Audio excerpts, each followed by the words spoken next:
Tonight in Democracy 20. Good results from government's farm revitalization program. We are happy that the farm is back to production. Many people have got jobs now and they are continuing to employ more. Transferring land to previously dispossessed communities. We are saying where the community feels that they have the capacity themselves, then we are allowed and we can support them to proceed with the project on their own. And looking back in history on this day, a national summit to fight corruption in South Africa.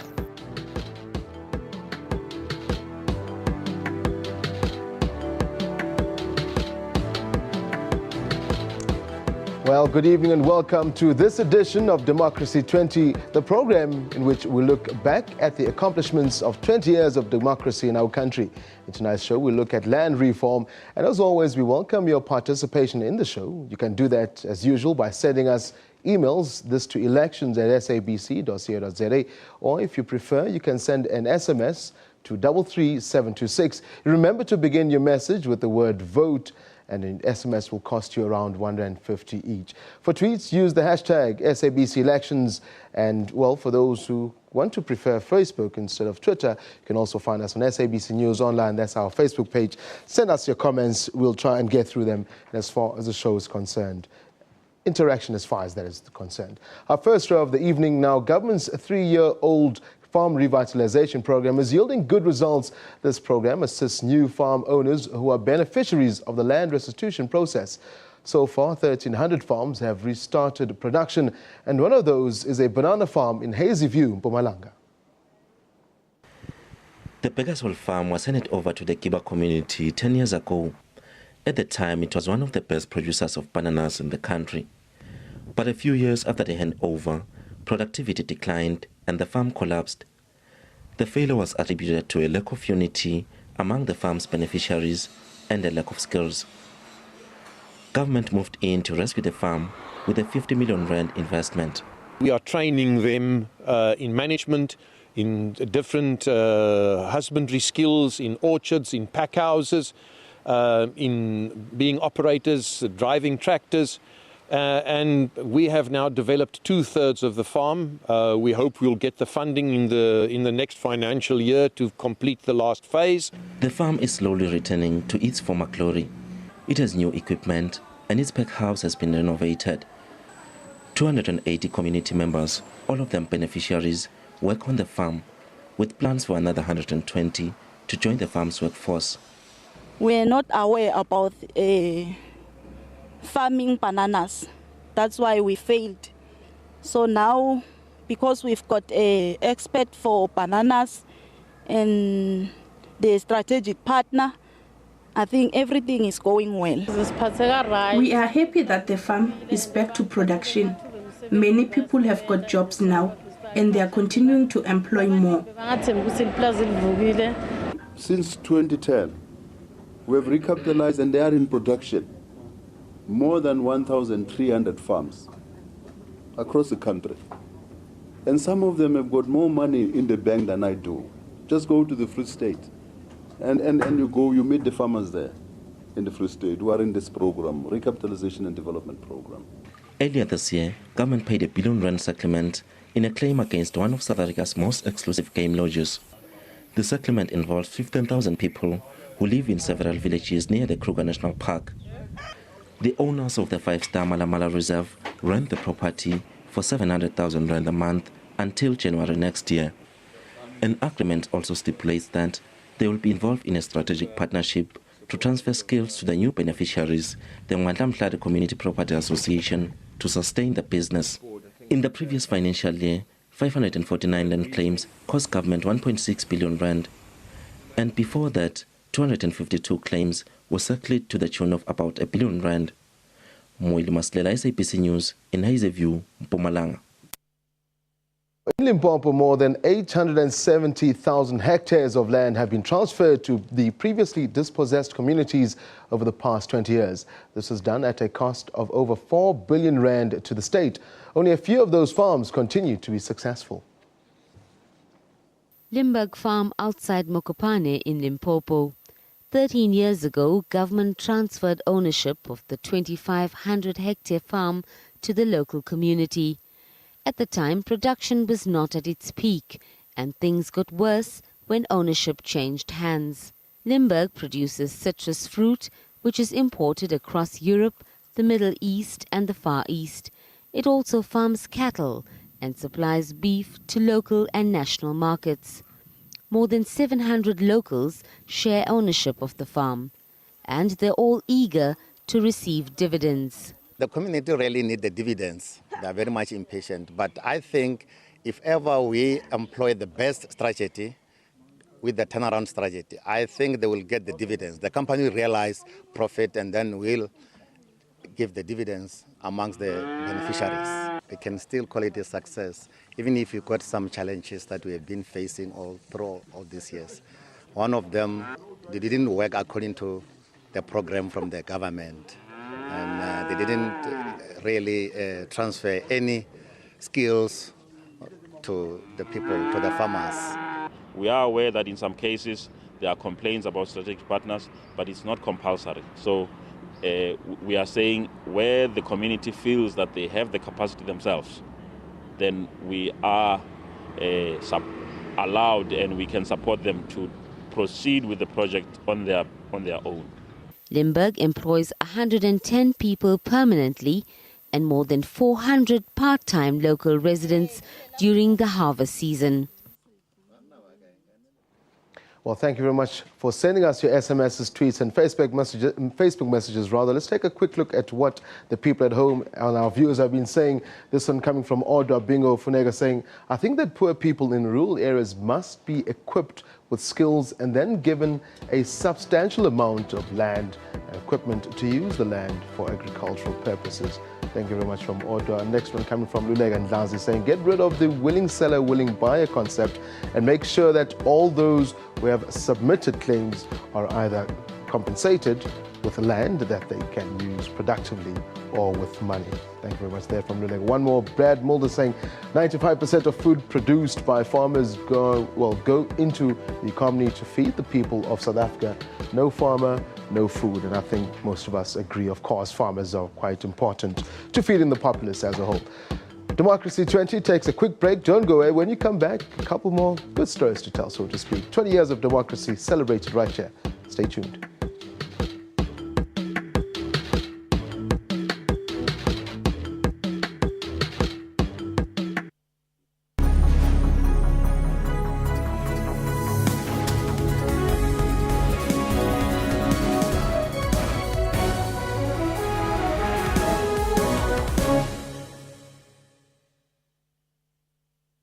When a man's an empty kettle, he should be on his mettle, and yet I'm torn apart. Just because I'm presuming that I could be kinda human if I only had a heart. I'd be friends with the sparrows and the boy who shoots the arrows if I only had a heart.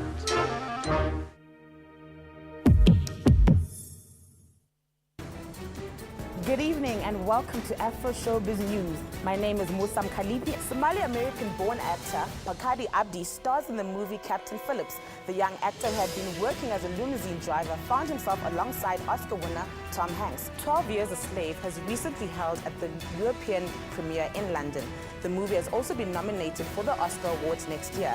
This comes after its screening in Toronto. Yeah, it definitely took me a moment of going back to the book, of kind of trying to figure it out.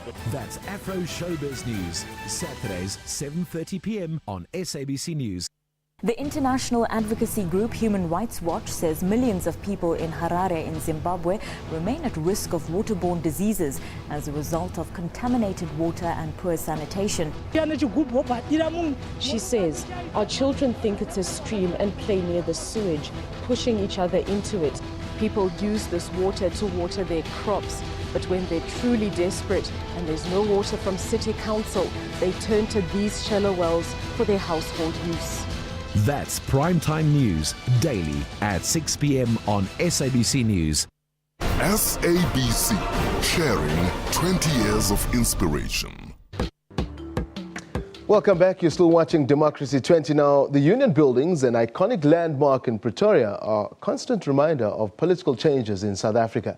The first democratically elected president of South Africa, Nelson Mandela, was inaugurated there in 1994.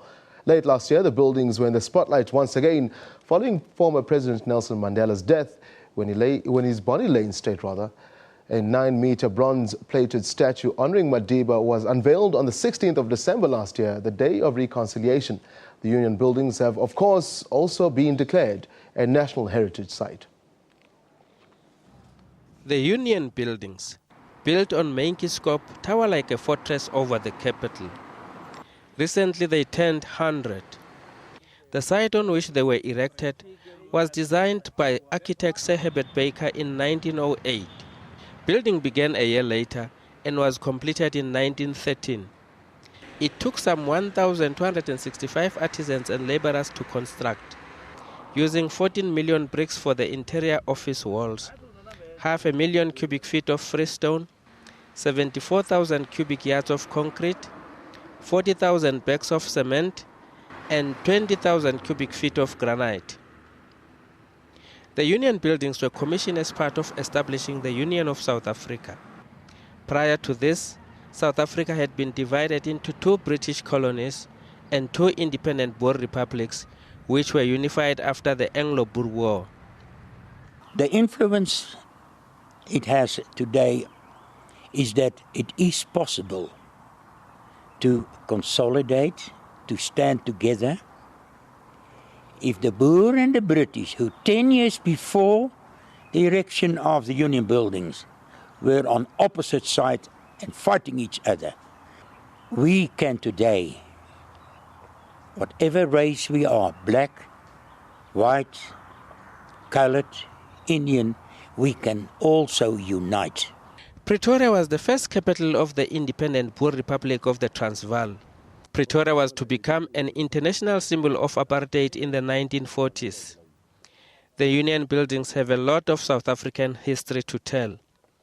On 9 August 1956, 20,000 women marched to the doors of the Union Buildings, chanting, "Watinta Bafazi, Watinti Mbogoto," which means, "You strike the woman, you strike the rock," to protest against the past laws of 1950. This historical event is commemorated annually as a public holiday, National Women's Day. A paradigm shift in 1994 heralded the inauguration of former President Nelson Mandela, South Africa's first democratically elected president. Mandela and Vice Presidents Thabo Mbeki and F.W. de Klerk were inaugurated on 10 May 1994. The Union Buildings transformed from a symbol of white supremacist domination to one of genuine unity. I, Nelson Rolihlahla Mandela, do hereby swear to be faithful to the Republic of South Africa. Since former President Mandela's inauguration, the Union Buildings remain a constant reminder of political change. They now house the Presidency and the Department of International Relations and Cooperation. 3 more presidential inaugurations have since taken place. Former President Thabo Mbeki, taking over from the late President Nelson Mandela, was inaugurated in 1999 and in 2004. And I solemnly and sincerely promise that we'll always promote all that will advance the Republic and oppose all that may harm it. Protect and promote the rights of all South Africans. Discharge my duties with all my strength and talents to the best of my knowledge and ability. Then it was current President Jacob Zuma's turn in 2009. I, Jacob Gedleyihlekisa Zuma, swear that I will be faithful to the Republic of South Africa and will obey, observe, uphold, and maintain the Constitution and all other law of the Republic. And I solemnly and sincerely promise that I will always promote all that will advance the Republic and oppose all that may harm it. A brief history of the country is told through various monuments found on the expansive lawns surrounded by terraced gardens. The Union Buildings precinct is not only held in high esteem due to its political reference, it also holds immense social value. Newlyweds come to the gardens to take pictures for posterity, and busloads of tourists visit on a daily basis. The most recent attraction is the statue of the late former president, Nelson Mandela. We have seen the monument in the background. Okay. We have seen lots of government buildings. We've been to Church Square. Okay. And we still have some of our visit left. Well, I came just to see the Union Building. I'm showing it around today, going to Church Square. We are so happy to see the Nelson Mandela's statue. The Union Buildings are seen by many as a symbol of unity and freedom, and will hopefully retain this status for many years to come. They will be remembered by South Africans and the world at large as the site where the first democratic president of South Africa was inaugurated, as well as future heads of states to come. Isaac Masemola, SABC News, Pretoria. Moving on now and taking a brief look at education in the Eastern Cape. Now, from mud schools to a shortage of teachers, financial mismanagement and a crippling hostile relationship with the teachers' union SATU, education in the Eastern Cape has long been a major challenge for almost all the successive provincial governments since the dawn of democracy. Tommy Dixon takes a closer look at the school infrastructure crisis that continues to disrupt education in this province. Ngcinikwe village in Ngamakwe in the former Transkei symbolizes the most acute poverty challenges in the rural areas of the Eastern Cape. The state of roads is shocking, making access to the area very difficult. But education is the hardest hit here by the lack of school infrastructure. Learners are forced to attend schools in structures that do not cater for the most basic of human needs. Built by the local community in the early 1900s, this mud school has no working toilets, no electricity or running water. It has just over 100 desperate learners with no appropriate desks and chairs. What serves as a staff room doubles up as a kitchen, while books are kept in the ceiling due to lack of storage. Sitting here in this mud structure they call a school with these learners, it's easy to see a sense of desperation and hopelessness in their eyes, definitely worried about their future. But with only over 100 learners in this school and a shortage of teachers and desks, the question really remains whether it is viable and even sustainable to call this a school. Parents make sacrifices to remove their children from this school. Only those from really poor families remain in these shocking conditions. The principal has been a teacher here for the past 19 years. Out of sheer frustration, he took the Department of Education to court, demanding a new building. Because the government has promised us to build the school many times. So now the local resources have come to assist us so that we can push the government to build the school. In some villages in the Transkei, learners are still waiting for government to rebuild their schools after they were destroyed by natural disasters. The Legal Resources Centre won a court order compelling the Provincial Education Department to provide furniture to poor schools by the end of May. There are hundreds of mud schools which are basically in the dark about whether they're going to receive any assistance. And this has terrible impact on teaching and learning at these schools. It's a gross violation of the learners' rights to basic education. Remember, government budgets. Anything that emerges during the year that was not budgeted for becomes a challenge. But currently, we're adjudicating a tender for 60 million. It might drop in the ocean versus the 360.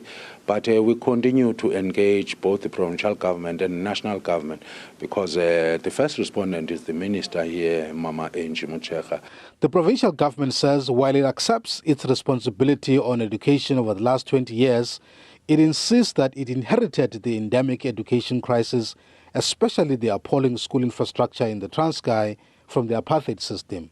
The attitude of workers or managers from the Bantustans the high levels of corruption and the like. It was more a cultural thing. Things were done wrongly culturally, and there would have been no consequence. And changing that, introducing consequence for malpractices, has a great deal helped us. But we can really never divorce the ills in that department from the apartheid legacy. It does seem, however, that the situation is slowly changing. Several new state-of-the-art schools with impressive necessary resources are being built in a number of villages in the Transkei. This is part of the multi-million rand government project called ASIDI, which seeks to eradicate mal schools in the country. I can safely say we've changed direction. The number of mud structures which contributed a great deal to the pass rate. We building world-class schools now in rural areas. That is going again to help improve the quality of our results moving forward. In fact, 49 new schools have been built in a period of 2 years in the Eastern Cape. This seems like a drop in the ocean, though, compared to the over 500 mud structures that still need to be eradicated. Tammy Dixon, SABC News, Mthatha. Before we take a break, let's take a quick look at social media and see what you at home have had to say so far. We take our Facebook message, this one coming from Sydney Lincoln saying, I say let the farmer keep a piece of land, in return teach the people how to farm if they do not know how to. Another one, this one coming from Unati Grootboom, hashtag SABC elections, this one coming from Twitter. It says, Mr. Mkwinti must come and fix our problems with the land here in Hanky. We've been waiting for him for years now. Let's take one more. I think there's a third one to come through. This one coming from Devs at Goon786 says, Tabiso Sitole, SABC elections. In fact, ANC veterans are getting tired of the way in which the country is being run, speaking out against the ANC. I'm not quite sure what that meant, but anyway, we do take your comments, do send them to us right here on Democracy20. We'll read them when we get the time. We take a short break, don't go away. A couple more stories for you before we say goodnight.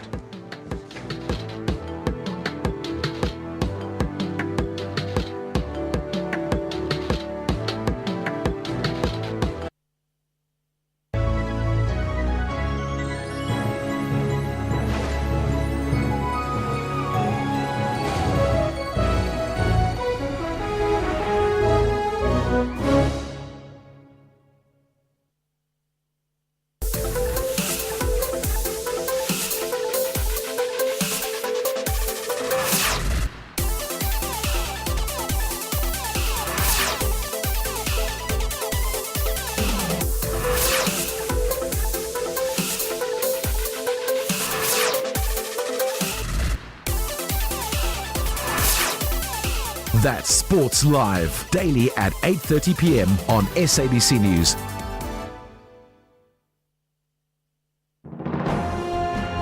Zoom into Africa. This is Libya. The chairman of the General National Congress is Mr. Nouri Abu Samen. Libya got independent from Italy on 10 February in 1947. The population is more than 6 million people. One of Libya's major languages spoken is Arabic. Monetary unit, Libyan dinar.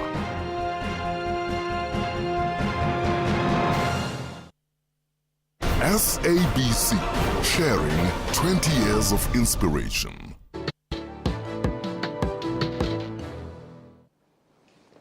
Welcome back. You're still watching Democracy20. Now, on this day 15 years ago, then Deputy President Thabo Mbeki declared that the government was determined to fight public sector corruption. He was speaking at a national anti-corruption summit in Cape Town. But opposition parties complained and they alleged that they had been excluded from the summit. Kim Kluti filed this report for SABC News on the 14th of April in 1999. This failed housing project in Macassar in the Western Cape drew criticism when allegations of embezzlement and corruption came to light. It's one of a number of housing projects which have been plagued with problems. Bribery and corruption is prevalent in many forms in the public sector, but it's also rife in banks and business, from casinos to insider trading to deals between companies. The forms of that and the amounts involved and the victims of that are just massive, and it's by and large unearthed as yet.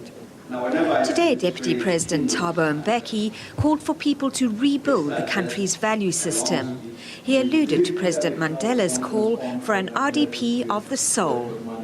Clearly, whatever it is that we have to do to address the issue of the RDP of the soul, we must at the same time ensure that we have a law enforcement system which gives no quarter to corrupt practice, whoever might be involved in such practice.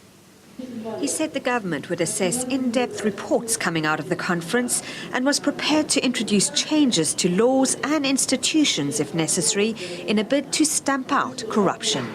Kim Clutie, SABC, Cape Town. Well, unfortunately, that's the end of the show, but stay tuned right on SABC 3 and SABC News Channel 404 for the 7 o'clock news. I'll catch you again tomorrow evening on the very same channels for more on Democracy 20. Have yourself a good night.